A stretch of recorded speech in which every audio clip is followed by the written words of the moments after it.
Apocalipse capítulo 5, a epígrafe vai dizer: o livro selado com 7 selos, somente o Cordeiro é digno de abri-lo. Versículo 1: e vi na destra do que estava assentado sobre o trono um livro escrito por dentro e por fora, selado com 7 selos. E vi um anjo forte bradando com grande voz: quem é digno de abrir o livro e de desatar os seus selos? E ninguém no céu, nem na terra, nem debaixo da terra podia abrir o livro, nem olhar para ele. E eu chorava muito, porque ninguém fora achado digno de abrir o livro, nem de o ler, nem de olhar para ele.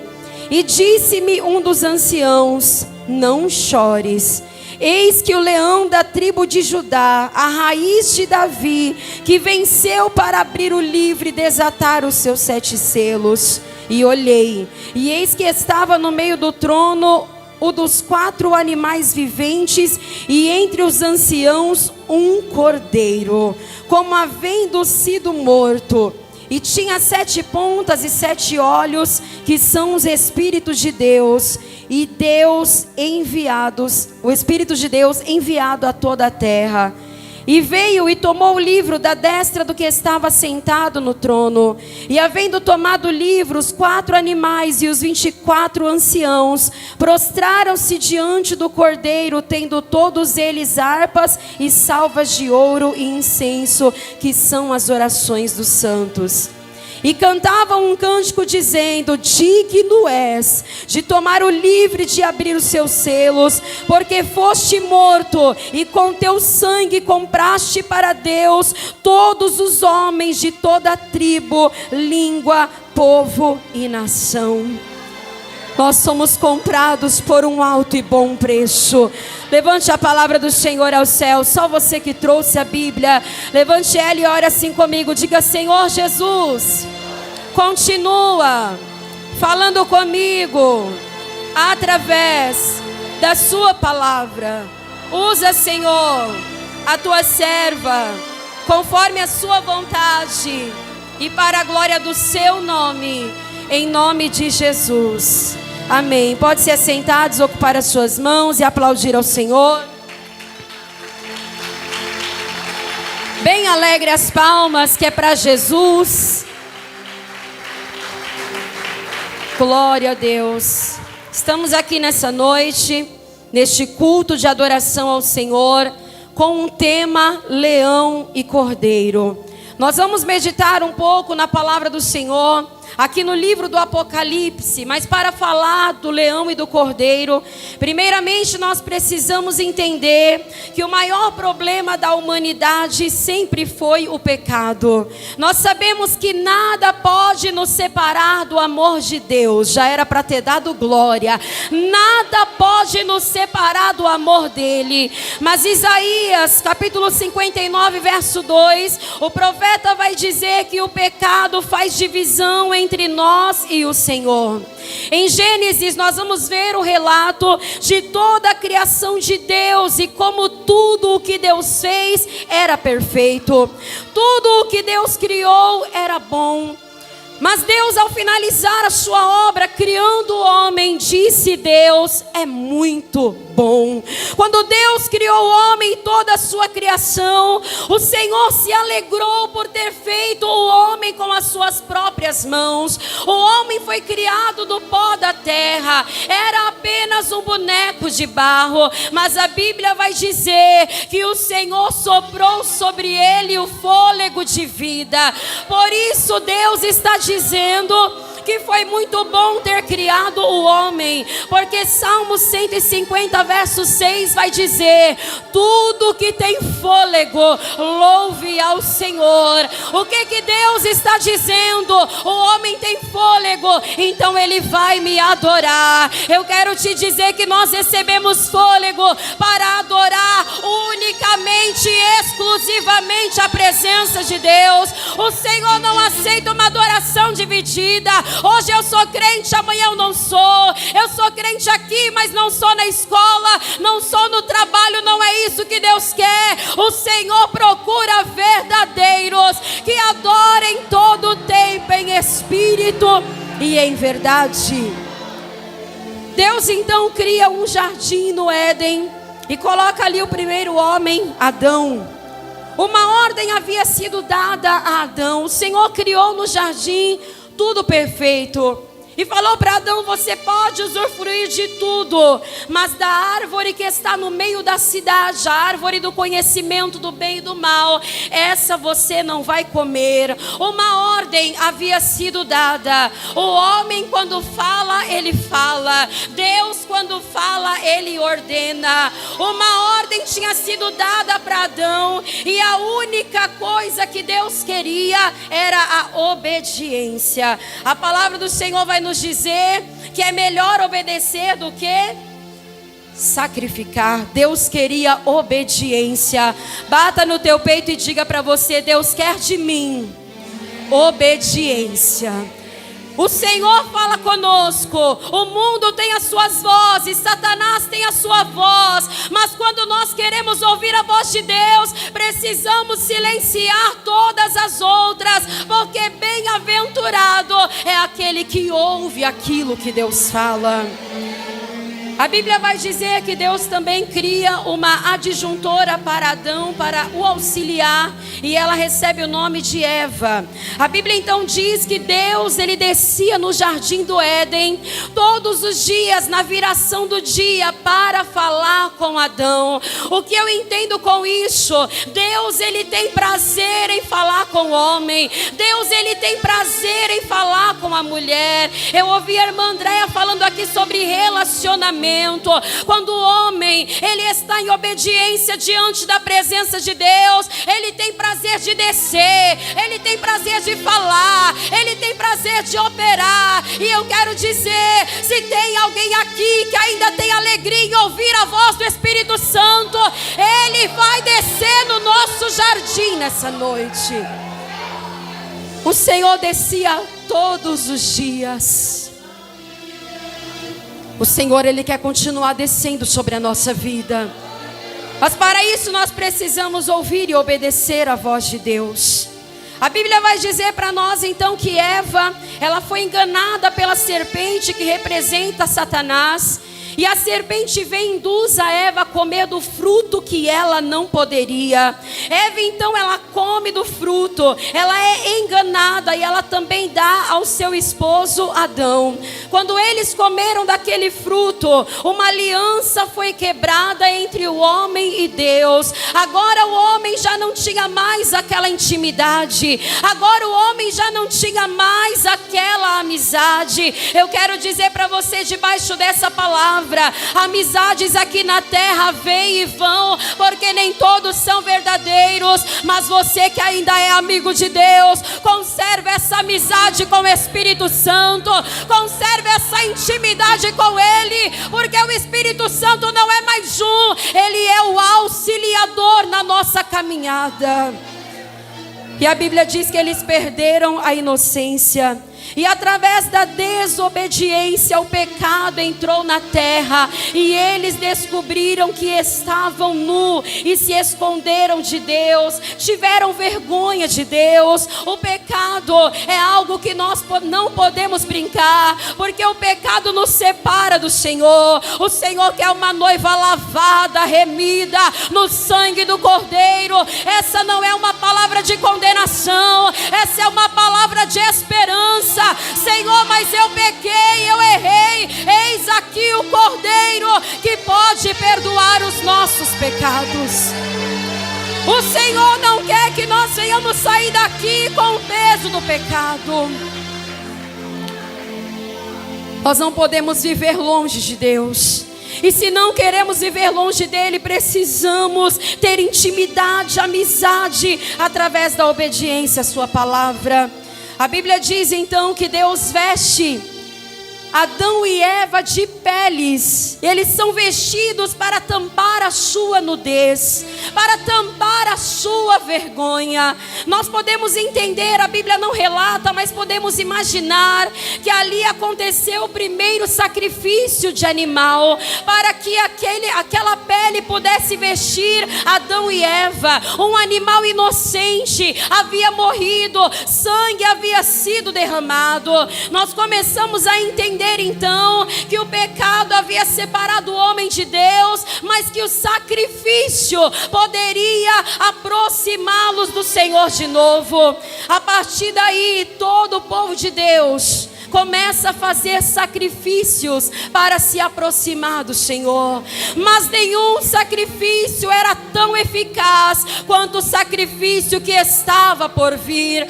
Toda a Bíblia aponta para Jesus como sacrifício perfeito que veio para pagar o preço pelos nossos pecados. Adão e Eva não deram ouvido à voz de Deus, desobedeceram a sua palavra e as consequências vieram. O que nós precisamos entender, quem me ouve, diga glória a Deus. Pecado o Senhor perdoa, mas a consequência Ele não retira. E a Bíblia vai dizendo para nós que a partir da queda de Adão, o pecado foi se multiplicando sobre a terra. Romanos capítulo 6, verso 23, a Bíblia vai dizer que o salário do pecado é a morte. A partir do momento que a morte entrou na humanidade, nós começamos, aleluia, a ser condenados à morte eterna, a separação de Deus. Aí talvez você fale, irmã Michele, mas eu também sou pecador.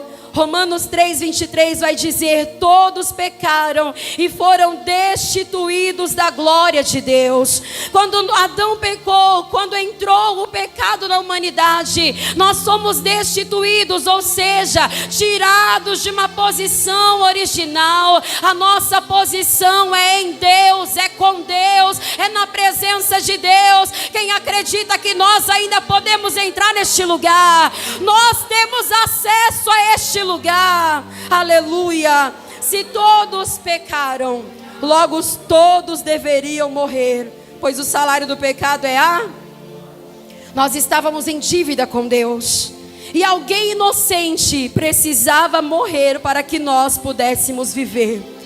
Deus então começa a revelar o seu plano de salvação para a humanidade. Olhe para a pessoa que está do teu lado, me ajuda a pregar, diga para ele e para ela: tem um plano para a sua vida. Não, você não falou com autoridade, diga: Deus tem um plano para a sua vida. Deus começa então a revelar o seu plano. Em Gênesis capítulo 3, verso 15, a Bíblia vai dizer que Deus traz uma revelação e antecipa uma profecia que apontava para o Cordeiro, o Messias, que viria para nos salvar dos nossos pecados, dizendo que da semente da mulher nasceria um que esmagaria a cabeça de Satanás. De Gênesis a Malaquias, Deus vai levantar profetas para profetizar a vinda do Messias, aquele que viria para pagar o preço no nosso lugar. Eu já quero trazer uma notícia de alegria. A cruz não era para Jesus, era para mim, era para você. A cruz era para a igreja, mas Ele, sabendo que nós não suportaríamos, Ele decidiu deixar a tua glória para assumir o nosso lugar. Diga para quem está do teu lado: o preço foi pago, você pode se alegrar. O preço foi pago, você tem liberdade para adorar, porque Ele pagou um alto preço. Aleluia. Isaías, profeta Isaías em especial, é considerado o profeta messiânico, pois foi ele quem mais profetizou sobre a vinda do Messias.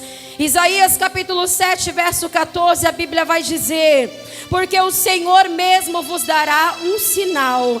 Eis que a virgem conceberá e dará luz a um filho, e o seu nome será Emanuel. Isso está te lembrando alguma coisa? A virgem vai conceber e o nome dele vai ser Emanuel, Deus conosco. Deus não não está distante, Deus está conosco, Ele está dentro de nós. É Deus dentro do homem, é Deus dentro do barro. Quem tem essa presença dentro de você, levanta a mão para adorar. Se você não sente mais essa presença, a partir de agora, seja cheio da presença do Espírito Santo de Deus. Isaías 9:6, ele vai dizer: porque um menino nos nasceu, um filho se nos deu, e o seu nome será maravilhoso, conselheiro, Deus forte, Pai da eternidade e príncipe da paz. Isaías capítulo 53, que é uma referência do tema deste culto, vai nos dizer, preste atenção. Isaías capítulo 53, quem quiser acompanhar na tua Bíblia, Isaías descreve com muita clareza: ele era desprezado e o mais rejeitado entre os homens. Ele tomou sobre si as nossas enfermidades e as nossas dores tomou sobre si. Foi aflito de Deus e oprimido, mas ele foi transpassado pelas nossas transgressões e moído pelas nossas iniquidades. O castigo que nos traz a paz estava sobre ele, e pelas suas pisaduras fomos sarados. Ele foi oprimido, humilhado, mas não abriu a sua boca. Como um cordeiro foi levado ao matadouro, e como uma ovelha muda perante os tosquiadores, ele não abriu a sua boca. Isaías está entregando uma profecia a respeito do Messias que viria como cordeiro para entregar a sua vida em nosso lugar. Desde o início, o plano de Deus era esse para a humanidade: enviar o seu Filho para nos salvar dos nossos pecados. Toda a Bíblia, tudo o que foi profetizado no Antigo Testamento vai se cumprir no Novo Testamento. Sabe por quê? O nosso Deus é um Deus que cumpre promessas. O nosso Deus é um Deus que fala e que faz. Eu te convido neste momento a meditar quais as promessas que você tem de Deus na tua vida. Querido, fica tranquilo. Ai, irmã Michele, mas o cenário está contrário, não parece que nada vai acontecer. Não precisa parecer. Você não vive pelo que vê, você vive pela fé. Aquilo que saiu da boca de Deus vai se cumprir na tua vida. Se Ele falou que vai fazer, Ele vai fazer, porque Ele é fiel. Ele é um Deus que cumpre promessas. Por isso nós vamos ver a referência: Deus de Abraão, de Isaac e de Jacó. Porque Deus é um Deus geracional. Gerações vêm e vão, Deus continua sendo o mesmo. Pastores entram na igreja e saem, Deus continua sendo o mesmo. Eu quero te convidar a colocar a tua fé no Senhor, porque aquilo que Ele falou, Ele fará. Jesus Cristo, então, cumprindo Gênesis 3,15, lá nos evangelhos nós vamos ver que Jesus Cristo veio ao mundo através de uma virgem e cresceu em graça e sabedoria. Depois de um período de silêncio entre Malaquias e entre o Novo Testamento, o silêncio estava reinando. O Senhor não usava mais profetas. O povo estava com o coração endurecido, não queria ouvir. Mas nós vamos ver nos evangelhos que surge no deserto um homem por nome de João Batista, pregando ao povo: arrependei-vos, porque é chegado o reino de Deus. João Batista está dizendo: arrependei-vos, porque é chegado o tempo em que o Messias, aquele que vai nos redimir, aquele que vai nos salvar, Ele está chegando. É chegado o reino de Deus. E me chama a atenção que a pregação de João Batista era: arrependei-vos, porque sem arrependimento não tem perdão, sem arrependimento não tem avivamento, sem arrependimento não tem culto.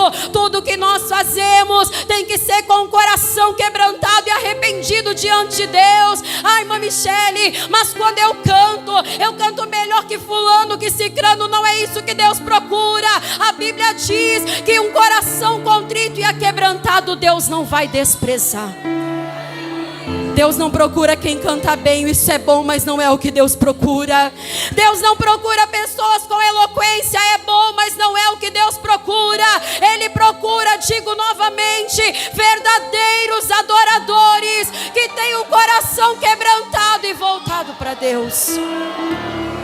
adianta nós chegarmos na igreja e dobrar o nosso joelho se o nosso coração não estiver dobrado.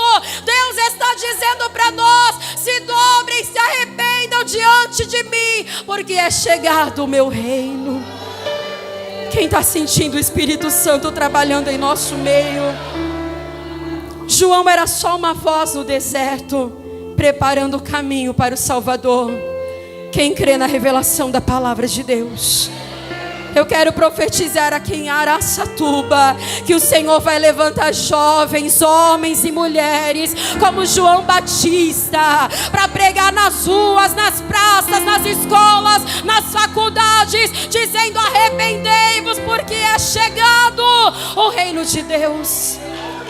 Pregar a verdade, irmãos. Pregar a verdade não é condenar as pessoas. Pregar a verdade não é acusar as pessoas. Pregar a verdade com amor, com sabedoria, com sensibilidade é trazer libertação aos cativos, porque a Bíblia diz: conhecereis a verdade e a verdade vos libertará.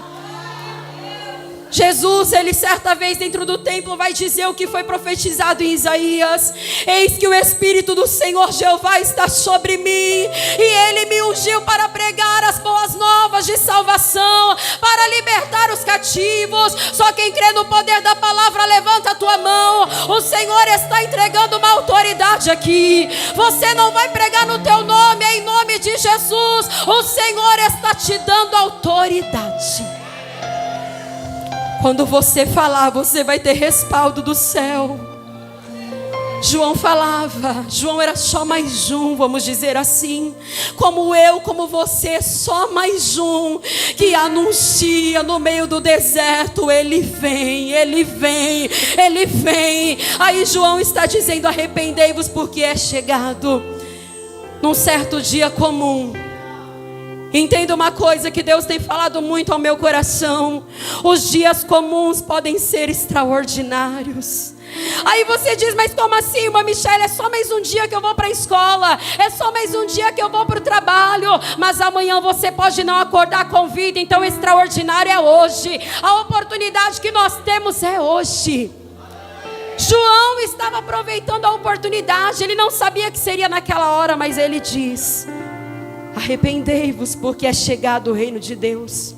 E num dia como qualquer outro, Jesus, ele vai ao Rio Jordão. E antes de iniciar o teu ministério, Jesus, ele vai para ser batizado pelo seu próprio primo João Batista. Quando João avista ele, ele diz: eis aí o Cordeiro que tira o pecado do mundo. João Batista estava dizendo: tudo que os profetas falaram, os meus olhos estão vendo. O Cordeiro que vai morrer em nosso lugar, o Cordeiro inocente que vai derramar o teu sangue. Quando João falou, ele teve respaldo. Ele diz: vês aí o Cordeiro. E o Cordeiro vinha. Jesus é o Cordeiro de Deus. Diga: Jesus é o Cordeiro de Deus. Então nós vamos entender que Jesus é o sacrifício perfeito, que satisfaria todas as exigências de Deus e aplacaria a ira de Deus sobre nós. Porque a ira de Deus estava sobre nós, mas por causa de Jesus, hoje nós temos paz com Deus. Hoje nós somos chamados amigos de Deus. Eu não sei se você está sentindo essa graça junto comigo. Já era para você estar voando na glória de Deus, porque o teu melhor amigo, ele foi resgatado a amizade contigo. Aleluia. Depois de ser batizado, Jesus, ele é levado ao deserto para ser tentado pelo diabo, mas ele vence o deserto pela palavra. Eu quero dizer para você que todos que querem ter um ministério aprovado, antes você vai ser levado ao deserto, mas você não vai estar sozinho, você tem a presença do Espírito Santo. Guarde algo que eu vou dizer para vocês aqui nessa noite, porque é muito sério. Quem quer ter ministério não busca a aprovação dos homens, busca a aprovação de Deus. E sabe como é que você vence o deserto? Não é pelo que você acha, não é pelo que você vê no YouTube, é pelo que está escrito na palavra de Deus. Se nós entrarmos no deserto e quisermos sair com vida, temos que dizer para Satanás: está escrito, porque ele não suporta o poder da palavra de Deus. Eu quero profetizar que Deus está levantando uma geração que tem sede e fome pela presença. Eu quero profetizar que Deus está nos levantando como pessoas que têm sede de conhecer mais da palavra de Deus. Jesus começa então, depois de ser aprovado, a cumprir o seu ministério. Jesus, ele tinha um propósito de Deus, um destino, e o destino dele era a cruz. Jesus então começa o seu ministério escolhendo pessoas para andar com ele. Veja como Jesus é maravilhoso. Eu quero prosseguir, mas o Espírito Santo, ele vai falando. Jesus não tinha problema de escolher pessoas para aprender com ele, para depois reproduzir. Tem gente que não quer que ninguém aprenda nada, começa a se destacar, ele quer ofuscar, ele quer parar. Mas ei, Deus tem um recado: aquele que Deus levantou, ninguém para, ninguém segura, desde que ele esteja na obediência. Desde que esteja na obediência. Ah, mas Deus me usa, eu prego e abala. Não vou nem falar para o pastor que eu vou pregar. Se você não tem a bênção do pastor, também não tem a bênção de Deus. Mas se você é alguém que obedece, que é submisso, se é Deus que está te levantando, o deserto não te para, a perseguição não te para, olhar feio não te para. Cadê os aprovados aqui? Cadê os ministérios aprovados aqui? Levanta a mão e dá glória, porque Deus está renovando a sua vida. Jesus começa a escolher homens para andar com ele. Para quê?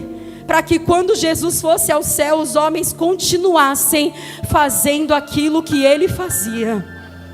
E Jesus é tão bom que ele diz: vocês não vão fazer só o que eu faço, vocês vão fazer obras maiores. Sabe quando você é um bom líder? Ei, líderes, presta atenção. Sabe quando você é um bom líder? Não é quando você ofusca o brilho de alguém, é quando você prepara alguém para ser um líder melhor que você. Anseie por isso. Pessoas que deem continuidade naquilo que você começou, não igual a você, melhor. Porque tem gente que quando passa uma liderança torce para dar errado. Querido, está no lugar errado. Aqui não é competição, aqui é tudo para ele, é para a glória dele. E nós fazemos com excelência, porque Deus merece. Começa a chamar pessoas para andar com você. Ah, mas aquela não sabe pregar, vai aprender contigo. Ah, mas aquele não sabe cantar.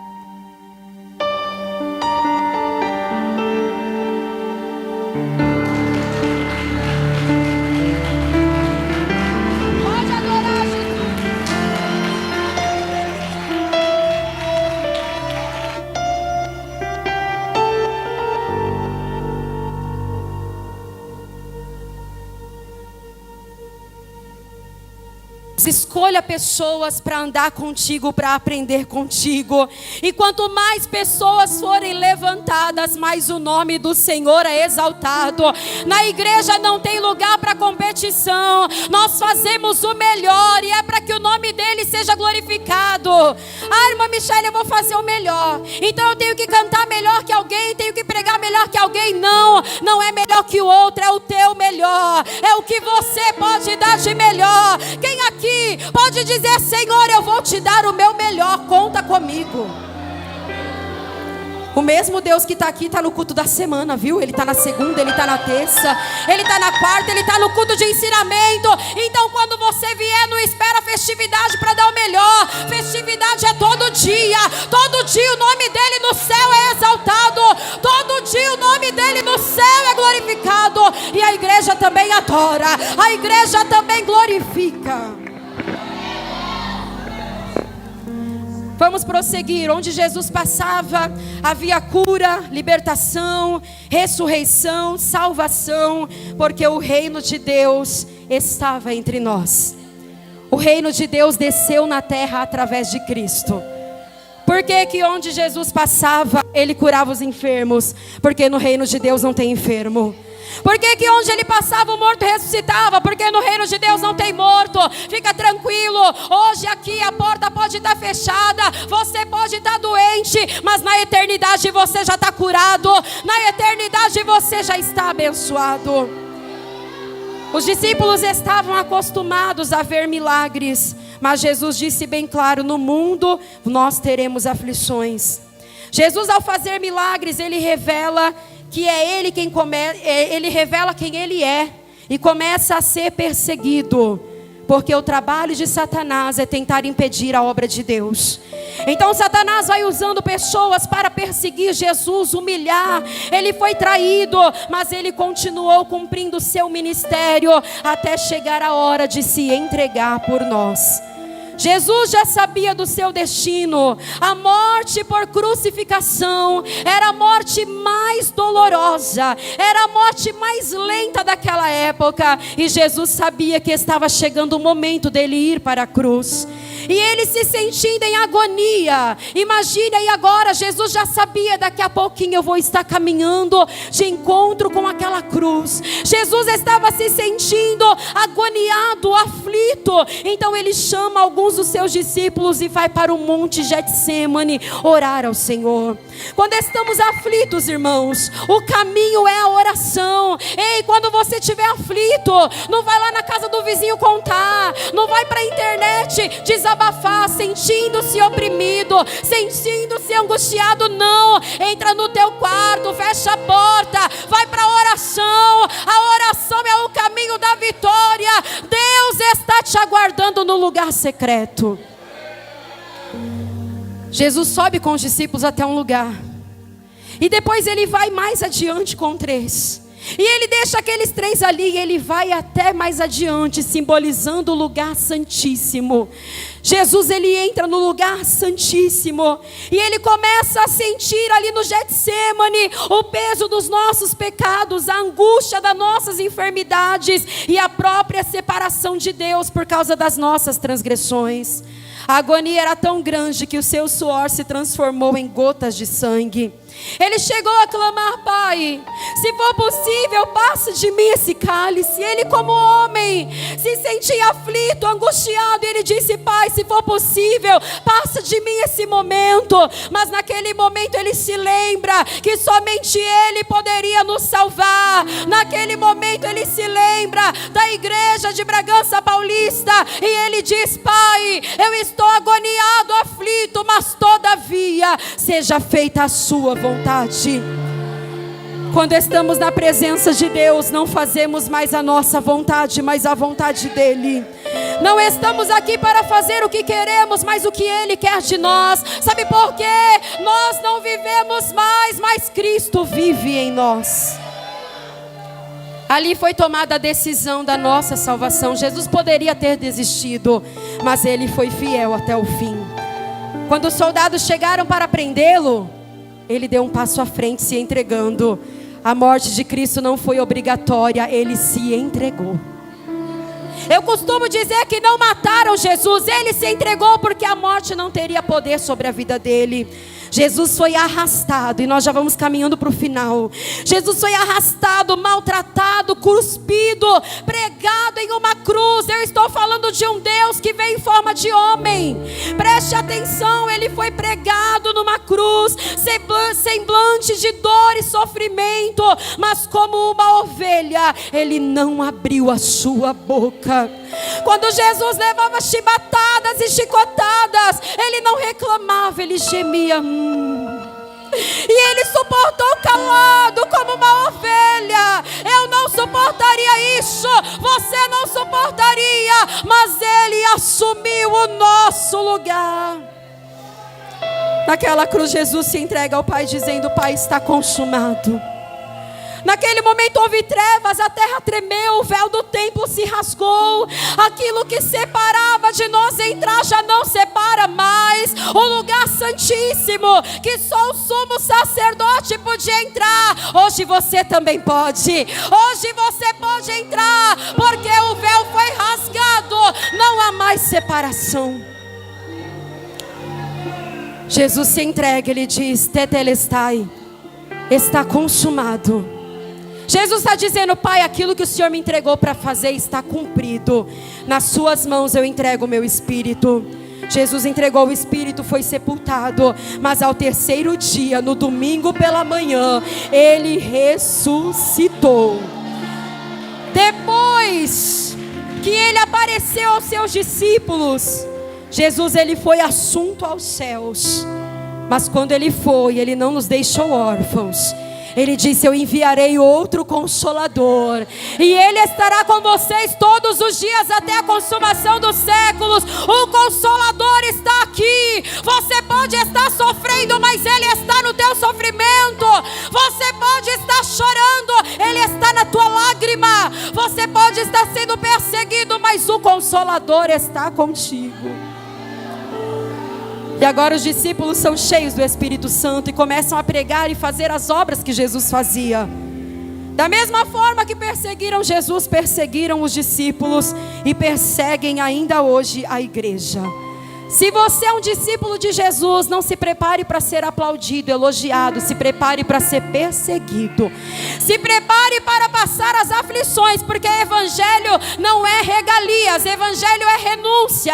A Bíblia fala que Jesus disse: quem quiser vir após mim, tome a tua cruz e siga-me. Vai ter uma cruz, você não pode deixá-la, mas se você quiser seguir, ele vai ser com você.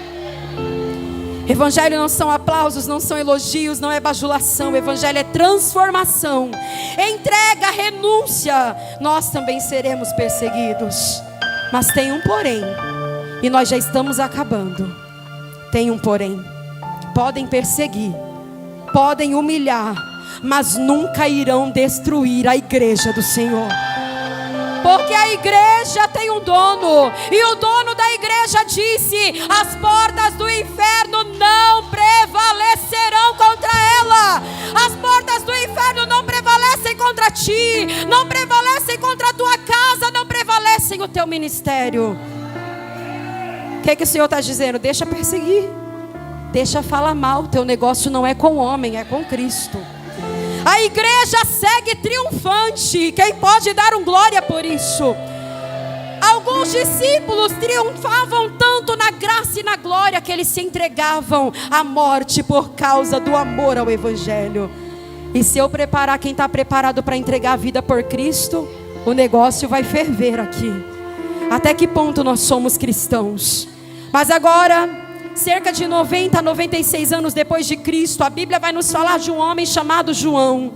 Aquele que havia andado com Cristo e reclinado a cabeça no peito de Jesus. Ele ainda estava vivo, porque perseguição não mata aquele que Deus ainda quer fazer alguma coisa. Perseguição não mata aquele que tem promessa. Nesse tempo a igreja passava por um momento de grande perseguição. E João, por continuar falando do amor de Cristo, o imperador Domiciano tenta tirar a sua vida colocando ele dentro de um caldeirão de óleo quente. No mundo espiritual as coisas são diferentes. Quando você pensa que vai perder, você ganha. E Domiciano achando que ia matar Jesus, mas ele estava sendo levado ao lugar da intimidade. O Senhor ministrava muito forte ao meu coração quando eu lia essa palavra. Há pessoas aqui sendo perseguidas, mas eu preciso te entregar o que o Espírito Santo me falou. Essa perseguição não vai te matar, ela está te levando para o lugar da intimidade com Deus. João foi colocado dentro desse óleo quente, mas nenhum fio de cabelo da sua cabeça foi queimado. Domiciano pergunta para João dentro do caldeirão: João, por que é que você não morre? Aí ele diz: porque o óleo que está dentro de mim é mais quente do que esse óleo que vocês me colocaram. Ninguém para um crente cheio da presença, ninguém para um crente cheio do Espírito Santo. Mas em meio a toda essa situação difícil de dor, abandono, perseguição, sabe o que acontece? Os céus se abriram para João. Aleluia. O céu se abriu no momento mais difícil da vida de João, e é relatado no capítulo 5 que ele viu. Quem acredita ainda na profecia da palavra? Eu já estou terminando, em 5 minutos eu termino, mas eu quero dizer para você, eu não sei qual momento da tua vida você está vivendo, eu não sei qual é a dificuldade, mas em nome de Jesus, como serva do Senhor, eu declaro, não vai ter morte na tua vida. Eu declaro os céus abertos em nome de Jesus. Eu profetizo visões de Deus sobre você. Talvez você está dizendo: eu vou perecer, eu vou parar, eu não aguento mais. Mas o céu vai se abrir para você. O Senhor vai convidar crentes para intimidade na madrugada. Você acha que está perdendo, mas está ganhando. Você acha que está descendo, mas está subindo. Você está sendo levado ao lugar da intimidade. João estava na ilha de Patmos quando ele viu o céu aberto, e ele vê um trono, e esse trono não estava vazio. Quem pode dar um glória a Deus por isso? O trono está ocupado. A terra passava por uma perseguição, mas o Rei dos Reis ainda estava no trono. Eu quero te dizer que nada saiu do controle de Deus. Ele está no trono governando a nossa vida. E na destra do que estava sentado, João, ele vê um livro escrito por dentro e por fora, com 7 selos. E esse livro não se trata do livro da vida, ele se trata de um livro em forma de um rolo, um pergaminho escrito por dentro e por fora. E nesse livro é considerado o livro da história da humanidade, onde está escrito o veredito de Deus sobre a nossa história. Nós passamos por angústias, por sofrimento, mas irmãos, a glória de Deus que há de ser revelada não dá para se comparar com as tribulações que nós enfrentamos nessa terra. Eu quero dizer para você uma coisa: você conhece o começo da história da igreja, conhece o agora, mas o amanhã já está escrito. Há uma cidade, a Nova Jerusalém, preparada para a igreja, onde lá nós não iremos chorar, não haverá morte, não haverá pranto, e aqueles que perseverarem até o fim serão levados para este lugar. Aquele livro precisava ser aberto. Esse pergaminho se refere à escritura do universo, que contém os segredos, os eventos e os decretos sobre a história. Conforme os selos iam sendo abertos, os acontecimentos iam sendo autorizados de acontecer. E João viu um anjo que bradava: quem é digno de abrir o livro e desatar os seus selos? E ninguém no céu, nem na terra, nem debaixo da terra podia abrir o livro e nem olhar para ele. E João chorava muito, porque ninguém fora achado digno de abrir o livro e nem de olhar para ele. Mas um ancião disse: João, não chores, eis aqui o leão da tribo de Judá. O leão venceu para abrir o livro, para desatar os seus selos. A história da igreja não está na mão de homens. A história da igreja não está na mão de políticos, não está na mão de governadores. A história da igreja está na mão do leão. A história da igreja está nas mãos do cordeiro. Quando João olhou esperando ver um leão, ele vê um cordeiro, como havendo sido morto, mas ele estava vivo. Se coloca de pé debaixo dessa palavra. Quando João olhou no trono, ele não viu um leão, ele viu um cordeiro. Aquele cordeiro que foi oprimido, que foi esmagado, que foi crucificado, ele estava de pé. E só fica de pé quem está vivo. Eu quero te dizer, o cordeiro está vivo. Ele morreu, mas a cruz não o deteu, a sepultura não o deteu. Ele ressuscitou. Ele é o cordeiro, mas ele também é o leão. O cordeiro veio, tomou o livro da destra do que estava sentado, e ele desatou os seus selos. Então os 24 anciãos, presta atenção nisso daqui, Quando eles veem o leão e o cordeiro e o leão, eles tiram as coroas da sua cabeça, eles colocam diante do altar, diante do trono, e dizem: digno é o cordeiro que venceu. Eles começam a adorar o nome do Senhor. Filipenses capítulo 2, verso 9. Pelo que também Deus o exaltou sobremaneira e lhe deu o nome que está acima de todos os nomes. Eu quero perguntar: quem ainda tem fôlego para adorar o nome do Cordeiro? Quem ainda tem fôlego para adorar o nome do Leão? E prostrados eles cantavam dizendo: digno és de tomar o livro e abrir os seus selos, porque foste morto e com teu sangue compraste para Deus homens de toda tribo, língua, povo e nação. Para o nosso Deus os fizestes reis e sacerdote, e eles reinarão sobre a terra. Eu quero dizer que você não é um coitadinho. Você foi separado exclusivamente. Você é nação santa, sacerdócio real. E só quem entende essa palavra, que o leão está vivo, Rei da glória, se honra o nome dele. Porque se os 24 anciãos adoram, nós também podemos adorar. E eu encerro dizendo: ele vem.